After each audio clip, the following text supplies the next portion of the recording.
Fala galera do canal 303 Fora, tudo bem? Estamos aqui mais uma vez para gravar mais um vídeo. Vamos falar da pós-rodada 8 do Campeonato Paulista. Boa noite, Bruno. Boa noite, Luiz. Tudo bem com vocês? Beleza, vambora. Fala galera, tudo bem? Então vamos lá. Vamos falar de São Paulo 0, Santos 1, clássico no Morumbi.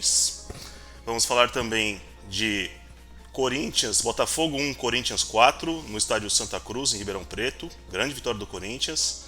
E terminou agora há pouco, como o Luiz falou aí no vídeo, São Bernardo 0, Palmeiras 1. Vamos começar com o clássico. São Paulo fez mais um jogo ruim, perdeu de 1 a 0 do Santos, o Santos que tem um time bem organizado, como a Ponte Preta. O Santos marcou bem o time do São Paulo. O São Paulo mais uma vez não funcionou na parte ofensiva. O Luciano ficou encaixotado no meio de campo, não tinha com quem jogar, o Galopo ficou perdido na esquerda. O Carpini precisa verificar essas situações do São Paulo. Tem insistido com o Galopo mais jogando pela esquerda, no lugar do Lucas, e não tem funcionado. E o Santos ofereceu muito perigo para o São Paulo, chegou com 2, 3 chances claras para marcar o gol, até acontecer a penalidade máxima. Na penalidade máxima foi discutível, alguns são paulinos reclamaram muito da penalidade. Aliás, pode falar. Não é discutível, não foi nada. Tá. Ponto. Tá, pra mim foi. Não foi então, nada. eu vou chegar lá. Muitos São Paulinos questionaram muito a decisão do VAR e também a condução da juíza, né? Essa juíza Edna, ela é muito ruim, cara. Ela é péssima. É uma péssima árbitra. A Edna não tem condições de apitar um jogo grande. Ela não tem condições de apitar um jogo de Série A. Todos os jogos, todos os times reclamam. Ela comete muitos erros.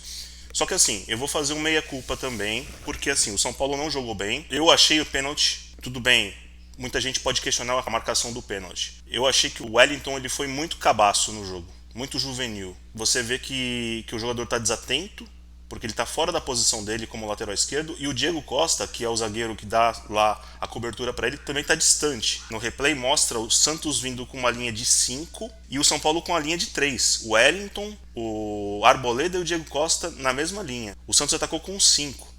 E aí o Otero chegou antes do Wellington, cavou o pênalti, foi malandro, cavou o pênalti, mas eu achei que ali foi mais imprudência do Wellington do que propriamente um erro crasso da arbitragem. O lance do gol de mão do Eric também para mim é indiscutível, a bola bate na mão dele, a regra fala que quando a bola bate na mão, mesmo que não intencional, e gera o lance de gol, proporciona o lance de gol, até acho que se não tivesse a mão dele ele faria o gol, porque a bola bateria no corpo dele e de toda forma ele faria o gol, mas a regra fala que esse lance tem que ser marcado falta. Então, para mim também não tem o que discutir. A gente pode discutir outras situações, a gente pode discutir o que o Santos fez, a carta que o Santos fez com relação à Edna antes do jogo, meter uma pressão, isso faz parte do jogo. Eu acho que ela se perde muito, ela se posiciona mal, ela é péssima, mas, como eu disse para vocês, o mérito do Santos, que jogou muito bem a partida, e o São Paulo foi mal no jogo.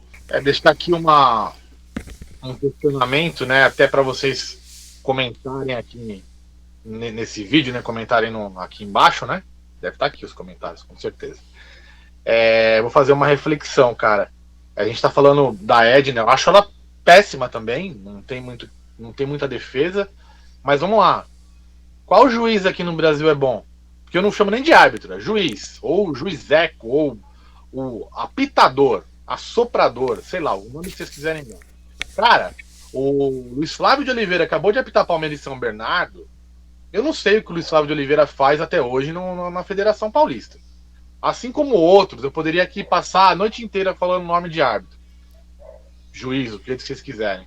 Eu, cara, acho a Edna ruim, mas eu acho que ela representa exatamente o nível da arbitragem no Brasil. Péssimo. Não é só ela que é péssima. E não tô defendendo ela. Pô, não tô nem querendo lacrar, não. Mas eu acho que ela é mais uma árbitra ruim.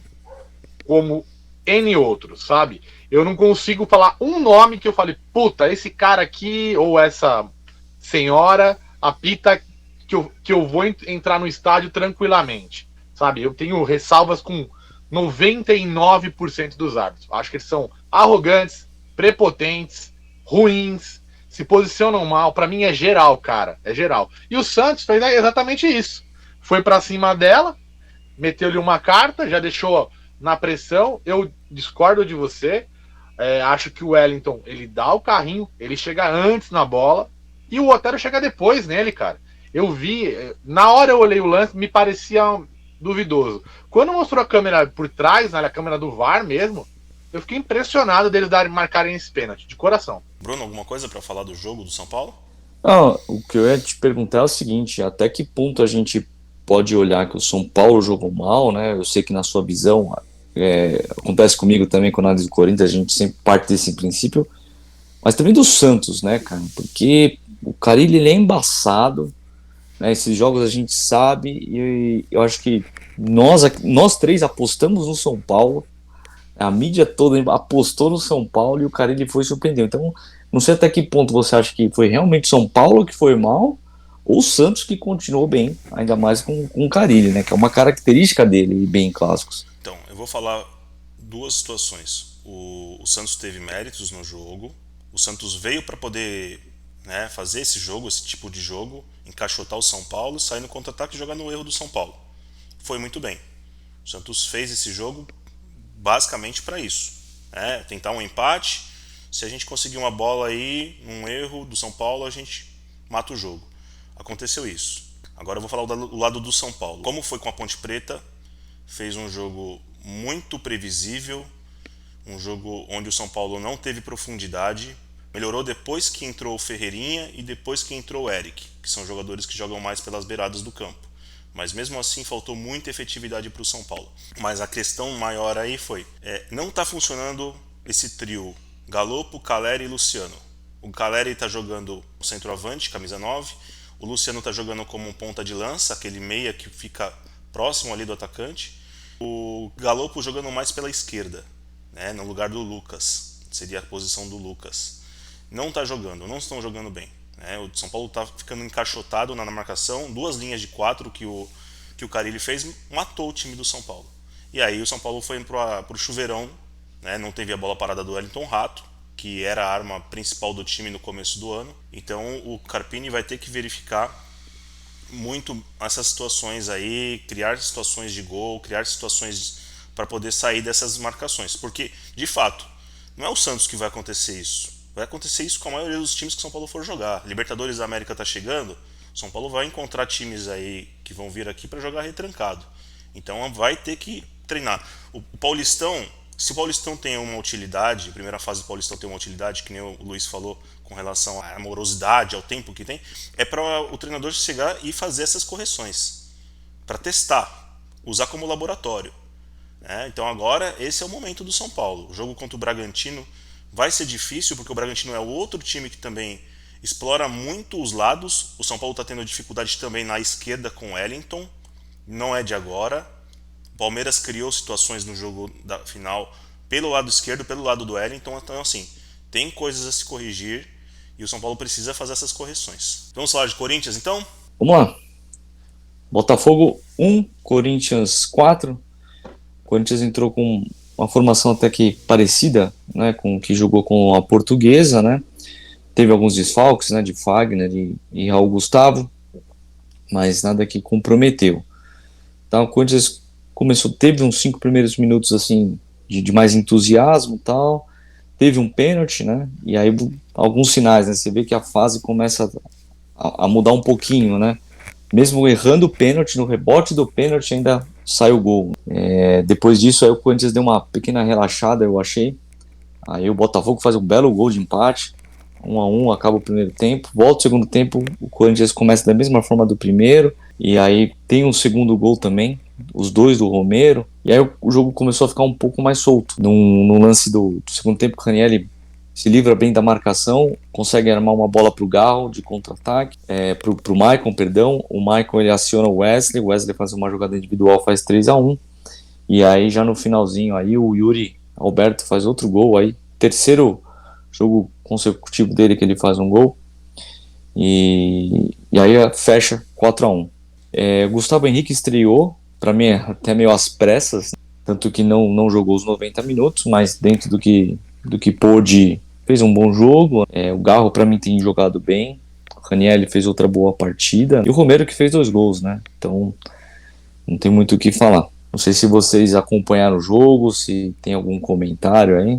Eu acompanhei o jogo, já dá para ver um Corinthians mais organizado, um Corinthians mais disposto, que me surpreende, né? Até a má vontade que eles estavam um pouco com o Mano. Time totalmente diferente, eu digo psicologicamente, né? O espírito do time tá muito diferente. Para mim, natural. O Corinthians ia sair dessa.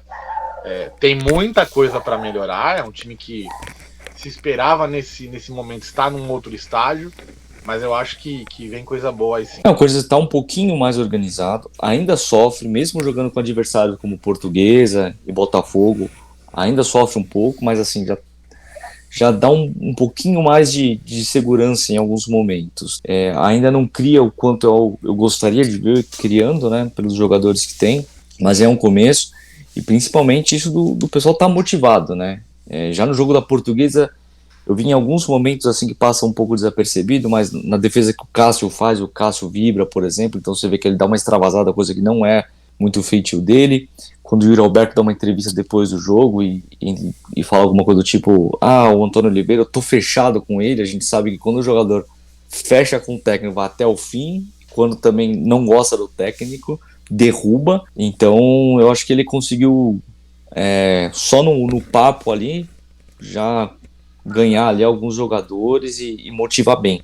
Até o Maicon, que todo mundo estava criticando, a gente tem que reconhecer que fez um bom jogo ontem. Tem uma curiosidade, né, dos 3 grandes clubes de São Paulo, e até a gente pode até incluir o Santos nessa também, de treinadores mais jovens, uma geração nova, né? O Abel tem acho que 43 anos, 44, o Carpini também tem 40, e o Antônio é o nome dele, né?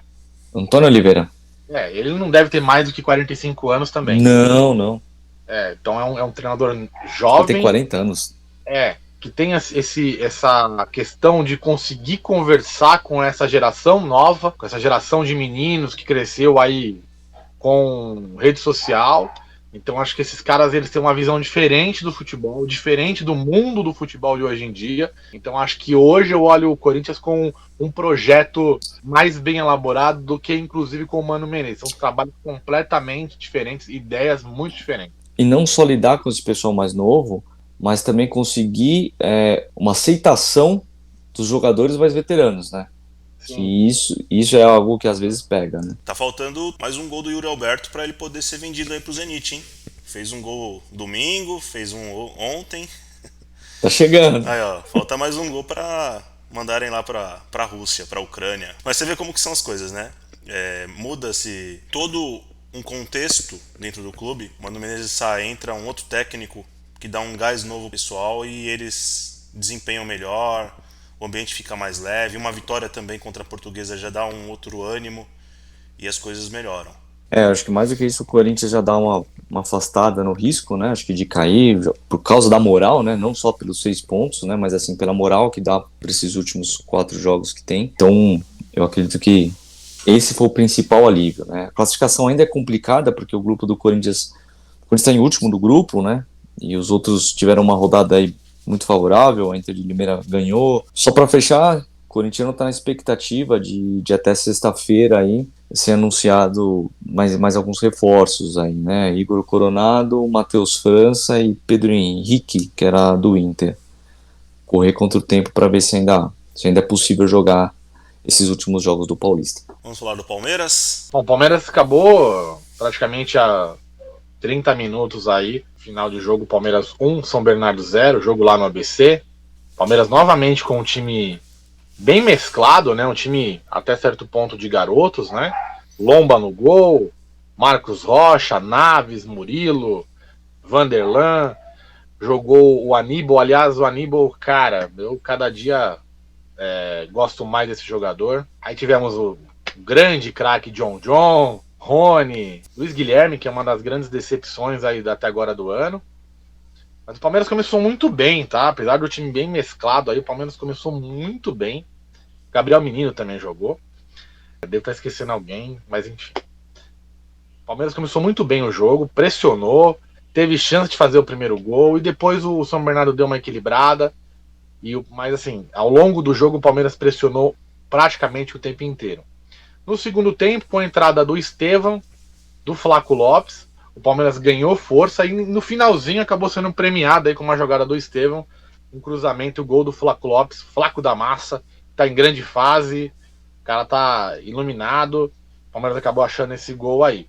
Eu vou criticar o Abel hoje, pra mim o John não tem condição de jogar, de novo, cara, eu nunca vi um cara da base ter tanta oportunidade e ir tão mal. Ah, mas ele começou bem, cara, ele não consegue dar um passe para definir para um gol, uma finalização. Realmente eu sou um cara que não suporto mais o John, tá? Eu sou um hater em relação ao John. Fala aí, Brunão, manda aí. Aproveitando aí esse comentário do John, considerando que o Abel colocou um time em reserva, você acha que o Palmeiras tinha condições de colocar, por exemplo, outro jogador ao invés dele? Hoje, que não for outro titular. Eu teria colocado o Luiz Guilherme, ele na base jogava como meia direita, tá? Jogava ali no meio. Foi assim que ele chegou na seleção, foi assim que ele chamou a atenção de diversos clubes europeus. E no Palmeiras o Abel cismou que ele é ponta direita. Então eu daria uma chance pro Luiz Guilherme no meio, no lugar aonde tá o John ali. O Abel manteve o John até o final do jogo. Ele não foi assim, como é que eu posso dizer? Não foi um jogo tenebroso do John, mas é um jogador que não tem condição de ser o meia do Palmeiras, entendeu? É um jogador que, na minha opinião, deve ser emprestado. De repente, uma Série B pode fazer bem para ele, porque o John não era tão ruim na base. Mas ali, cara, como camisa 10, a bola passando pelo pé dele, eu não vejo ele em condição hoje de exercer essa função. Teve também a estreia do Lázaro, tá? Lázaro entrou no finalzinho ali, pouco pegou na bola. Então não dá nem pra criticar ou elogiar. Mas o grande destaque do jogo foi o Aníbal. Cara, o que esse cara joga é inacreditável. E o Estevão entrou muito bem, chamou a responsabilidade. Eu estava me esquecendo. Falei Hendrick. O Hendrick também jogou muita bola hoje. Veio buscar o jogo o tempo inteiro. Saiu de cansaço mesmo, mas jogou muita bola. O Hendrick hoje me surpreendeu. Jogou praticamente como um meia avançado. Foi muito bem. E no final aí o Estevão entrou, jogou também muito bem pela direita, jogador agudo, entrou no 1 contra 1, foi muito bem, e uma jogada ali que ele cruzou, o Flaco antecipou e fez o gol. O Palmeiras venceu novamente e volta a campo aí no domingo contra o Corinthians. Vamos falar do clássico do próximo domingo? Começa o mandante do jogo aí. Jogo lá em Barueri, meu ingresso está reservado, estarei lá provavelmente a partir das 2. Jogo lá em Barueri, como eu falei, mando do Palmeiras. O Palmeiras deve vir a campo completo, né? Tem ainda alguma dúvida se ele vem com 4-4-2. Eu acho que a escalação deve ser Everton, Marcos Rocha, Murilo, Gustavo Gomes e Piquerez. Eu acho que ele vem com aquele meio campo que a torcida está esperando. Aníbal, Zé Rafael, Richard Rios e o Veiga. Na frente, Lopes e Hendrick. Deve ser isso. Se não for isso, ele provavelmente vai tirar ou Aníbal ou Richard Rios e vai colocar mais um zagueiro ali, provavelmente o Luan. Bom, o Corinthians vai um pouquinho mais motivado, né, depois dessas duas últimas vitórias, né, vai contar com o retorno do Fagner, deve ir a campo com Cássio, Fagner, Félix Torres, Gustavo Henrique e Caetano, Ranielli, Maicon, Garro, Wesley, Romero e Yuri Alberto. Provavelmente vai ser esse time. A expectativa acho que é de um grande jogo, né? O Palmeiras com certeza tentando dar uma resposta para a torcida depois da derrota na Supercopa. Então eu acredito num Palmeiras pressionando o jogo inteiro, né? Principalmente nos 15 primeiros minutos. E eu acho que o Corinthians também, da mesma forma, vai ser um jogo muito duro para o Palmeiras. O Corinthians vai tentar de todas as formas não perder esse jogo. Para o Corinthians um empate, acho que já seria um baita resultado, né? Eu concordo que no geral o Antônio Oliveira não deve reclamar de um possível empate, né? Mesmo com uma fase um pouquinho mais motivada, né? Não perder ainda é positivo, né? Ainda mais não sendo jogo em casa. Eu tenho uma expectativa de um jogo de gols, acredito que vamos ter gols nesse jogo, mas também algo me diz que pode ser um 0-0, sabe? Tenho expectativa de que deve ser um jogo de gols, mas enfim, às vezes esse jogo que a gente tá esperando muito acaba sendo um 0-0 maroto. Mas e você, Tibá? Você que é imparcial aí? O Corinthians com certeza vai no melhor momento dele no ano.